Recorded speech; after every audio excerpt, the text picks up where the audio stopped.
जीवनर प्रतिटी परिस्थिति छोट छोट संघर्ष छोट छोट दुखरे कहीं आमे सबुबले भगवान को दोषारोप करूँ।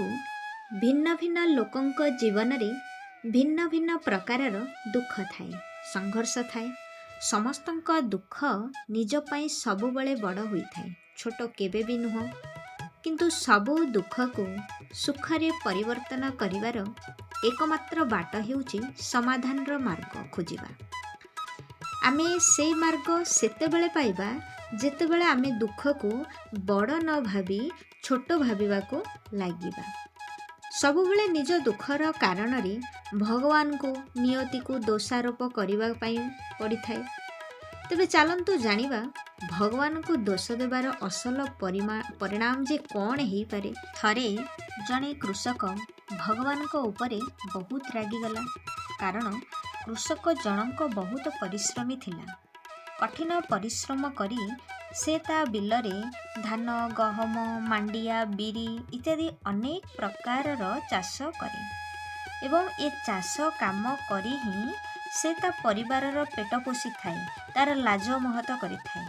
से तार छुआ मानंकु जेतिकी भल पाए, ठीक सही परी तार फसल को भी से ता निज ठारू अधिका भल पाए।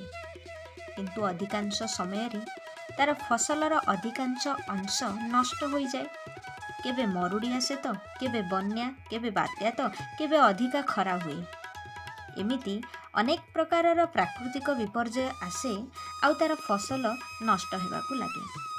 दिने कृषक जनक हताश होई आकाश मार्ग को चाही मनरे भीषण राग आ अभिमान को रखी भगवान को पचारुची, हे ईश्वर, लोके तो आपण को सर्वज्ञ बोली भावती, कहती आपण सबु किछि जानिचंती, कहती आपण आज्ञा बिना आज्ञा रे गोटे गछर पत्रटीए भी हले नहीं।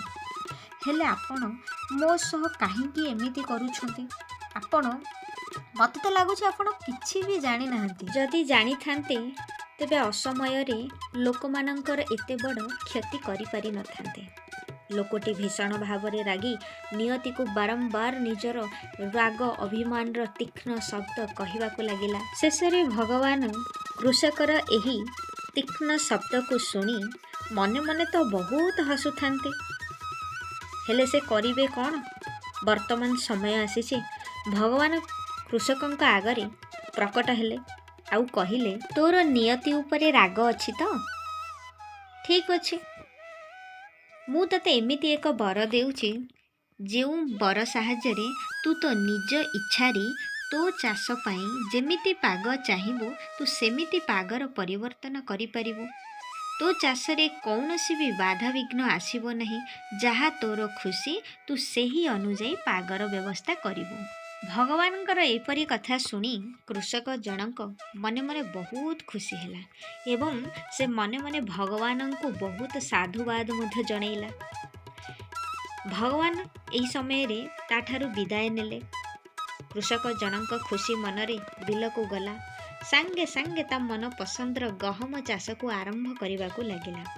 से ठीक जानिछि गहम चाष पई अधिक खरार आवश्यकता रहिछि, तेणु जेतेबेले खरार आवश्यकता पड़ुछि से अधिका खरा करि दउछि। जेतेबेले फसल पई पानीर आवश्यकता पड़ुछि से वर्षार व्यवस्था मध्य करि देउछि।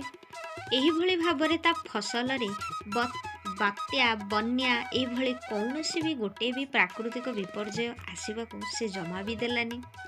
एही भली भाबरे दिन पर दिन बीती गला। कृषक निज चाष जमी रे लगैथिबा गहम फसल अधिकरु अधिक हेबाकू लागिला।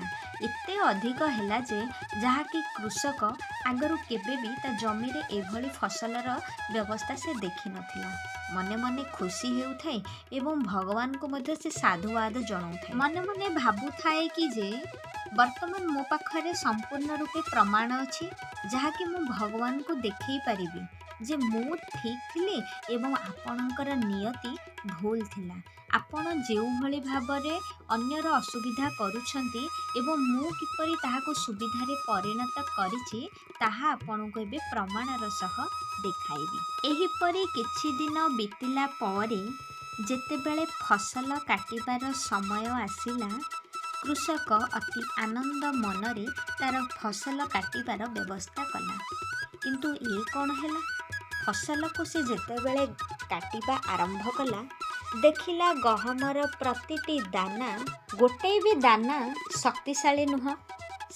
ସବୁ ଦାନା ଗୁଡ଼ାକ ଫମ୍ପା ହେବାରେ ଲାଗିଛି। ଏପରି ଦେଖି କୃଷକ ମନେ ମନେ କାନ୍ଦିବାକୁ ଆରମ୍ଭ କଲା ଏବଂ ମନେ ମନେ ଶ୍ରୀ ଭଗବାନଙ୍କୁ, ଶ୍ରୀ ଶ୍ରୀକୃଷ୍ଣଙ୍କର ପାଦ ପଦ୍ମରେ ନିଜକୁ ସମର୍ପି ଡାକିବାକୁ ଆରମ୍ଭ କଲା। କଥାରେ ଅଛି ନା ବନ୍ଧୁ, ଯଦି ଆପଣ ନିୟତିର ବିରୋଧରେ ଚାଲୁଛନ୍ତି ତାହେଲେ ତାର ଫଳ ମଧ୍ୟ ବିପରୀତ ଦିଗରେ ହିଁ ବହିଥାଏ। ତେଣୁ ବନ୍ଧୁ, ନିୟତିକୁ ଚ୍ୟାଲେଞ୍ଜ କରିଲା ଭଳି କୌଣସି ବି କାମ ଆପଣ କରନ୍ତୁ ନାହିଁ।